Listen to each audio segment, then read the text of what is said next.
CBSE class 9th history chapter number 1 French revolution का हम लोग सॉल्व करने वाले हैं आज एमसीक्यू। तो अगर आपको ये वीडियो अच्छा लगे तो लाइक कर दीजिए और सब्सक्राइब कर दीजिए चैनल को भी।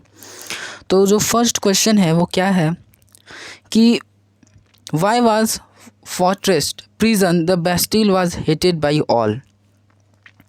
आखिर क्यों सब कोई बेस्टिल जो फोर्ट था उसको आखिर क्यों सब कोई उसको हेट करते थे। तो इसका क्या सही आंसर होगा? इसका सही आंसर होगा ए। क्यों होगा? It stored the despotic power of the king. इसलिए सब कोई उससे हेट करते थे क्योंकि लोगों को वहाँ पर दिखता था कि जो किंग है वो अपने पावर का मतलब कि बहुत मिसयूज़ करता है। What was the main protest of the people. लोगों का क्या मेन प्रोटेस्ट था? लोगों का the price of bread, behaviour of the king, poverty of the people and high taxes. तो क्या होगा? प्राइस ऑफ ब्रेड, क्योंकि प्राइस ऑफ ब्रेड जो था वो इंक्रीज़ हो गया था, इसीलिए लोग और प्रोटेस्ट कर रहे थे।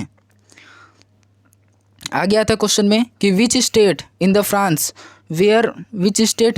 Where exempted from the taxes. कौन सा जो फ्रांस का वो स्टेट था, कौन सा वो स्टेट था जिसको टैक्स नहीं देना होता था? तो वो था सी, first and second state. First and second state जो था क्लर्जी और नोबिलिटी, उनको टैक्स नहीं देना होता था। आगे देखो, व्हाट इज़ कॉल्ड तिथ। तिथ कौन सा टैक्स था? तो तिथ वो टैक्स था जो चर्च द्वारा लगाया जाता था। ठीक है, तो ये सब एमसीक्यू इंपॉर्टेंट एमसीक्यू जो आए हुए हैं एग्जाम में। National assembly was formed the constitution 1791 to limit the power of the. किसके पावर को लिमिट करने के लिए बनाया गया था? तो ये लिमिट करने के लिए बनाया गया था मोनार्क के पावर को। जो वहाँ पे मोनार्क थे उनके पावर को लिमिट करने के लिए बनाया गया था वहाँ पे कॉन्स्टिट्यूशन। आगे क्या दिया हुआ है? Who wrote the influential pamphlet what is third state. कौन ये इस तरह का पैम्पलेट लिखवाया था जिस पे लिखा हुआ था व्हाट इज थर्ड स्टेट? तो ये लिखवाए थे एबेसिस। कौन लिखवाए थे? एबेसिस लिखवाए थे, जो कि फिलोसफर हैं थे। How does the substances crisis happen. आखिर फ्रांस में सब्सटेंसेस क्राइसिस आखिर कैसे आता है? तो इसका रीज़न क्या है सब्सटेंसेस क्राइसिस का?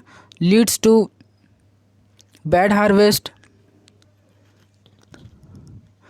Harvest of the grains, food prices rises and lead to health and disease. तो ये सारा प्रॉब्लम्स है। ठीक है, तो इसका ऑप्शन डी राइट होगा, क्योंकि इस सभी कारणों के चलते वहाँ पर सब्सटेंसेस क्राइसिस आया था। सब्सटेंसेस क्राइसिस क्या होता है?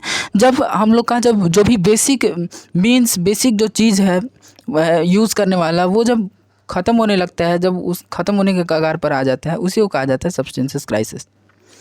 क्या दिया हुआ है? क्वेश्चन नंबर 17 देखते हैं। तो which of following statements about the third state. कौन सा स्टेटमेंट थर्ड स्टेट के लिए सही है? तो it comprises poor only, some were rich and some were poor, rich on the lands and peasants were obligated to serve the army. क्या इसका सही ऑप्शन होगा? तो इसका सही ऑप्शन होगा कि इट कंप्राइजेस पुअर ओनली। ठीक है, थर्ड स्टेट में जो भी आते थे, लगभग जो भी मैंस आते थे वो सब पुअर ही थे। What was guillotine. गुलेटाइन क्या है क्वेश्चन है। तो गुलेटाइन क्या है? तो a device consist of 2 poles blade beheaded the people. A number option सही होगा। एक गुलेटाइन एक मशीन है जिसमें कि 2 पोल्स होता है और उसमें ब्लेड लगा हुआ होता है जिससे उसका गर्दन काटा जाता है इंसान का। On the city of Paris was in state of alarm. वो जो पेरिस जो सिटी था वो कब हड़कंप के माहौल में था और कब जो ट्रूप्स थे वो सिटी पर हमला करने वाले थे। तो वो कौन सा डेट है जो बुक में सबसे पहले दिया हुआ है? क्योंकि बुक में इसी के बारे में यहीं से जो चैप्टर है वो स्टार्ट किया गया है। तो अरे यार, तो इसका जो राइट आंसर है वो है 14 जुलाई 1789। 14 जुलाई 1789 को ही जो ट्रूप्स थे वो हमला करने वाले थे। Some are 7,000 men and women gather in the front of the town hall and decide to form। वो क्या डिसाइड करने के लिए तैयार थे? तो पीपल्स मिलिशिया। आगे क्या दिया हुआ है? What was the slaves wear the becoming free. तो जब स्लेव्स फ्री हो जाते थे तो उनको किस तरह का वियर करवाया जाता था? तो रेड कैप उनको पहनाया जाता था जब वो फ्री हो जाते थे स्लेव्स। आगे क्या आया है?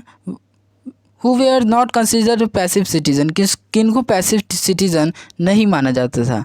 तो वेल्दी पीपल्स को पैसिव सिटीजन्स नहीं माना जाता था। ठीक है,